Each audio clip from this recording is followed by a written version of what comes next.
It is time to play some live games featuring this London system trap involving h5. Let's hope things will go right.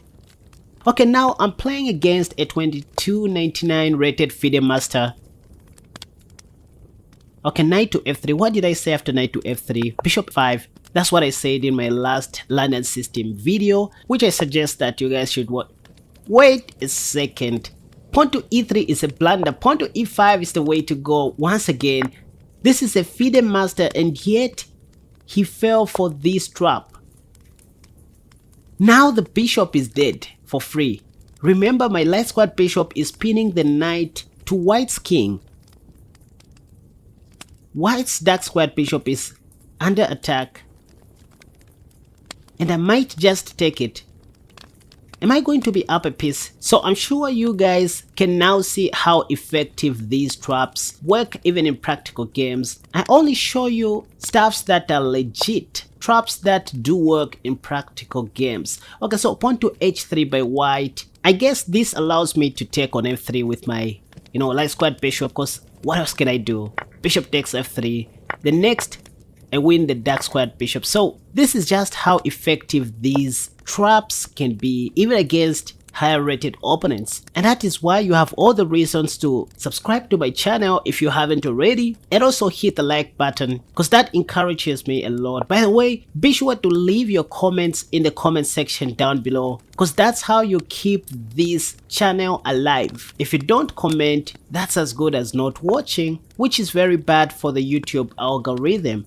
Anyways, I just played queen b6 targeting b2 and f2 in some lines. White is still under pressure. Okay, so queen e2 by white. And now I guess I can castle long, or maybe play something else like bishop h6, attacking the f5 pawn. Okay, pawn to g3 by white. Now h4, just trying to undermine the king side, breaking that pawn chain. Knight a3 by white, pawn takes. Guess I have to take back, and this is when I can castle long. Or maybe I question the knight on a3, asking white what his knight on a3 is doing. By the way, my bishop on h6 was not attacking anything, so I guess this makes a lot of sense. In case of pawn to e6, I'm gonna take. Okay, so I pre-moved that. I didn't know it was going to happen, but I just pre-moved it. You saw with your own eyeballs. Okay, so queen takes e6 check and knight e7 blocking the check. Next, I'm planning to castle long. Let's see what white is going to do here. Okay, so they just castled long. I guess I need to do the same. What am I supposed to do here? Let me calculate a little bit. So let's say if I castle long, then pawn to h4 by white, or maybe rook h d1. Sorry, rook h e1. What am I going to do next? There are quite a number of stuffs that I can do here, but I don't know how I can simplify this position. Because remember, the whole purpose of chess is simplicity. You need to learn how to simplify your games, unlike bulking up stuffs. That's why you guys find yourselves in complicated situations, positions that you can't solve because you like, complicating things. You should learn the concept of KISS, K-I-S-S, keep it so simple. So castle long makes a lot of sense to me. Let's see what white is going to do now. Okay, so knight c2. Oh, I'm getting low on time. I forgot that my time was moving down as I was talking. So I need to be a little bit fast. Yes, I'm up a piece. Now can I convert this position? Because remember, this FIDE master still has 3 pawns for a bishop.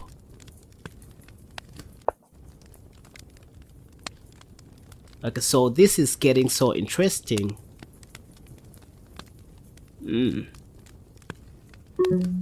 Oh, okay. Is my opponent going to flag me again?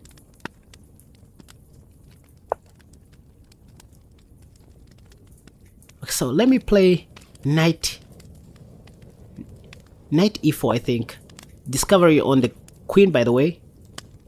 My rook on h6 is attacking white's queen on e6, so queen f7 by white.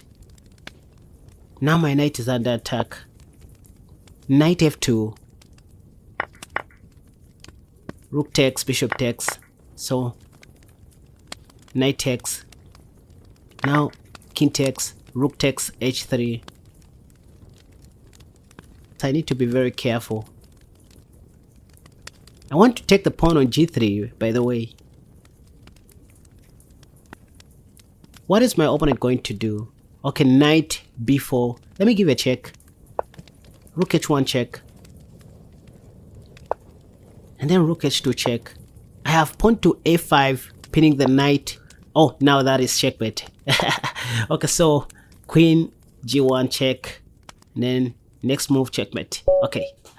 How would you feel to checkmate your higher rated opponent in just 4 moves? Worse off in a serious tournament, and precisely in the London system after pawn to d4, d5 and bishop 4. By the way, I should mention to say this is the accelerated London system without knight f3. A few months ago, I recommended to play the move h5 immediately because there is this one nasty trap that most of your opponents are going to be falling for after they play the top played move pawn to e3. You can see with your own eyeballs. Here, the move you should play is pawn to e5, which traps the dark squared bishop in the sense that if bishop takes, you have f6, and if bishop f4, you have g5, and if bishop g3, you finally go pawn to h4, trapping the bishop. Once more, let's say white doesn't take with the bishop right away. Even if they take with the pawn, it doesn't matter because you can still go g5, and after bishop g3, you still have h4 to trap that poor bishop. And if you want to know more about this trap, by the way, check out the video that I just posted a few minutes ago on my second channel, KaspaChess Clips. It's one interesting video that features this opening trap where I was beating everyone in one single tournament. Yeah, like in one tournament, almost all of my opponents were playing the London system and I kept on destroying them like this. So after you finish watching this video, go and watch that video as well on my second channel. Okay, so the game started as a London system, you guys. I played h5 on move 2, hoping to play pawn to e5 in case of e3, and if knight f3, what did I say after knight to f3? Bishop f4.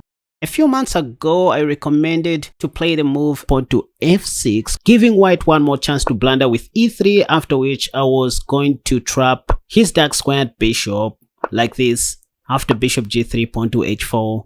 But I knew this was not going to happen, and let's just say if white didn't play pawn to e3, and let's say if you played pawn to h4 or pawn to h3, I would have played bishop f5. I said don't play g5 first before playing bishop f5 because in some cases white may play queen d3. So bishop f5 has this idea which I've highlighted, and it also stops queen d3 by white. That's why you don't want to start with pawn to g5. And let's say if pawn to e3 by white, here I just recommended to go pawn to e6, and let's say if bishop d3, you just counterattack with pawn to g5, allowing white to take your light squared bishop so that you can take back with your e pawn. And these doubled pawns are okay according to Stockfish. After this, you can just go ahead and exchange bishops, the dark squared bishops, just to simplify the game as soon as you can. And next, you're going to take back with your queen, and the whole idea is to castle long, develop your knight c6 and castle long.